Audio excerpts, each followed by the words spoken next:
اللهم صل على محمد وعلى آل محمد وبارك وسلم. اعوذ باللہ من الشیطان الرجیم. بسم اللہ الرحمن الرحیم. صبغۃ اللہ ومن احسن من اللہ صبغۃ ونحن له عابدون. صدق اللہ العظیم. صبغۃ اللہ، اور اللہ تعالیٰ کا رنگ اختیار کرو. ومن احسن من اللہ صبغہ، اور کون زیادہ اچھا ہو سکتا ہے، کون سا رنگ اچھا زیادہ ہو سکتا ہے من اللہ صبغۃ، اللہ تعالیٰ کے رنگ سے. ونحن له عابدون، اور ہم اسی کی عبادت کرنے والے ہیں. یہودیوں اور عیسائیوں میں یہ رواج ہے، پہلے بھی تھا اور اب بھی ہے، کہ جب ان کے ہاں کوئی بچہ پیدا ہوتا ہے تو ان کے جو بڑے بڑے گروہ ہیں، ان کے جو بڑے عالم سمجھ لیں، پیر سمجھ لیں، تو ان کے پاس کچھ پانی رکھے ہوتے ہیں رنگین. تو بچے کو وہاں لے جاتے ہیں یہودی اپنے بڑے مولوی کے پاس، تو وہ ان رنگین پانی سے اس بچے کو غسل دیتا ہے.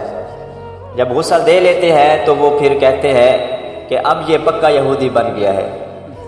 تو عیسائیوں میں بھی اسی طرح ہے، جب ان کے ہاں کوئی بچہ پیدا ہوتا ہے تو پھر وہ اس کو چرچ ہوتا ہے، کیا ہوتا ہے، وہاں لے کے جاتے ہیں. وہاں پانی رنگین رکھا ہوتا ہے، تو اس میں اس بچے کو غسل دیتے ہیں. تو وہ پھر کہتے ہیں اب اس پہ یہ عیسائیت کا رنگ چڑھ گیا، اس پہ اب یہودیت کا رنگ چڑھ گیا، اب یہ پکا عیسائی اور پکا یہودی بن گیا ہے. تو ان کے ہاں یہ رواج ہے.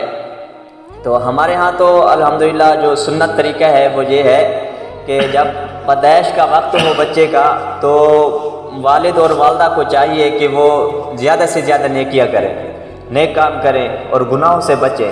اس سے پھر بچے پہ بھی اثر پڑتا ہے. اسی طرح جب بچہ پیدا ہو جاتا ہے تو مبارکباد دیتے ہیں، تو دینے والا بھی برکت والی دعا دے کہ اللہ آپ کے بچے کو نیک بنائے، برکت والا بنائے، اس کی زندگی لمبی کرے. اسی طرح جو والد ہے وہ بھی آگے اسی طرح دعا دے، اللہ آپ کو بھی اس نعمت سے نوازے، اس رحمت سے نوازے. تو یہ سنت طریقہ ہے.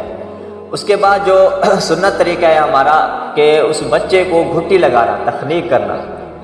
گھٹی لگانے کا سنت طریقہ یہ ہے کہ کھجور یا چھوارا جو ہے اس کو چبا کر جو نیک آدمی ہو، بزرگ ہو، متقی اور پرہیزگار ہو، وہ منہ میں چبا کر اور بچے کے تالوں میں لگا دے. حضرت عبداللہ بن زبیر رضی اللہ تعالیٰ عنہ جب پیدا ہوئے، جب ہجرت کر کے حضور صلی اللہ علیہ وسلم مدینہ آئے، تو سب سے پہلے جو بچہ پیدا ہونے والا تھا وہ حضرت عبداللہ بن زبیر تھے. تو جب حضرت عبداللہ بن زبیر رضی اللہ تعالیٰ عنہ پیدا ہوئے تو اس کو آپ صلی اللہ علیہ وسلم کے پاس لے آئے. تو آپ صلی اللہ علیہ وسلم نے کھجور چبائی اور اس کے تالوں میں لگا دی. تو جب نیک آدمی گھٹی لگائے گا تو اس کے اثرات پڑیں گے، تو بچہ بھی نیک بنے گا. اسی طرح اس کے بعد جو سنت عمل ہے وہ اذان دینا ہے. بچے کے دائیں کان میں اذان دی جائے اور بائیں کان میں اقامت کہی جائے. یہ بھی سنت طریقہ ہے، اور اس کو بھی جو ہے کسی نیک اور متقی پرہیزگار بندے سے کروایا جائے. تو اس کا جو ہے فائدہ یہ ہے کہ بچے کو سوکڑے کی بیماری نہیں لگتی. جب اذان دے لیتے ہیں، اقامت کہہ لیتے ہیں، تو بچہ سوکڑے کی بیماری سے محفوظ رہتا ہے. اس کے بعد پھر 7ویں دن اس کی جو ہے بال ہیں وہ کاٹے جاتے ہیں. تو اس کا سنت طریقہ یہ ہے کہ اس بالوں کے برابر جتنے بھی بال ہو چاندی صدقہ کی جائے، اور 7ویں دن عقیقہ کیا جائے. عقیقے کا سنت طریقہ یہ ہے کہ جب جو اگر بچہ ہے تو اس کے 2 بکرے، 2 دمبے یا بھیڑ ہو گئے، اور اگر بچی ہے تو اس کے لیے 1 بکرا 1 دمبا بھیڑ ہو گئی.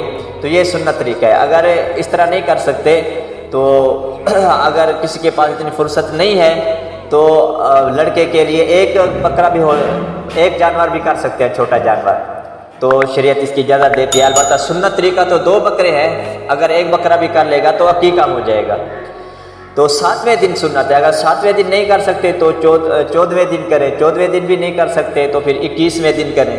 اگر 21ویں دن بھی نہیں ہو سکتا تو پھر اگر جب بھی ہم کریں یہ خیال کریں کہ 7واں دن ہو.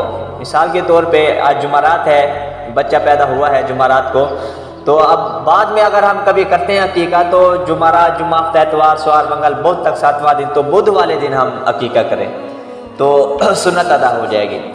اگر بڑا جانور ہے تو اس میں بھی کر سکتے ہیں عقیقہ، کہ اگر بچے ہیں، لڑکا ہے تو 2 حصے اس کے نکالے، بچی ہے تو 1 حصہ اس کا نکال کے ہم بڑے جانور میں بھی عقیقہ کر سکتے ہیں۔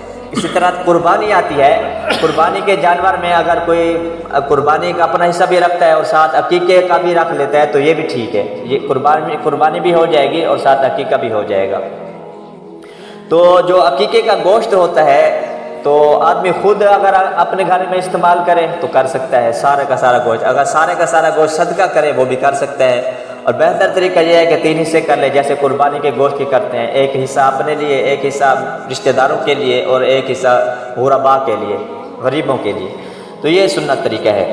تو عقیقے سے علماء نے لکھا ہے، عقیقہ کرنے کا فائدہ یہ ہے کہ بعد میں جو مصیبتیں آنی ہوتی ہیں، پریشانیاں آنی ہوتی ہے بچے پہ، وہ ٹل جاتی ہیں۔ تو عقیقہ کا یہ فائدہ ہوتا ہے، اسی لیے وقتاً فوقتاً بچوں کے نام کا آدمی صدقہ کرتا رہے، جو بچوں پہ پریشانیاں اور مصیبتیں آنی ہوتی ہیں تو وہ ختم ہو جاتی ہیں۔ تو ان عیسائیوں اور یہودیوں میں یہ رواج تھا، جب بھی بچہ پیدا ہوتا تو اس کو رنگین پانی میں نہلاتے اور کہتے کہ اب اس پہ یہودیت جو ہے اس پہ رنگ پکڑ جائے گی، اور عیسائیت جو ہے اب یہ پکا عیسائی بن گیا ہے۔ اسی کا رد فرمایا صبغۃ اللہ، جو اللہ تعالیٰ کا جو رنگ ہے اس کو اختیار کرو، تم جو اپنا رنگ اختیار کرو تو اس کو چھوڑ کے اللہ تعالیٰ کا رنگ اختیار کرو۔ ومن احسن من اللہ صبغہ، اور کون سا ایسا رنگ ہے جو اللہ تعالیٰ کے رنگ سے بہتر اچھا ہو سکتا ہے؟ اللہ تعالیٰ کا رنگ اچھا ہے، اسی کو اختیار کرو، وَنَحْنُ لَهُ عَابِدُونَ، اور اسی کی عبادت کرو۔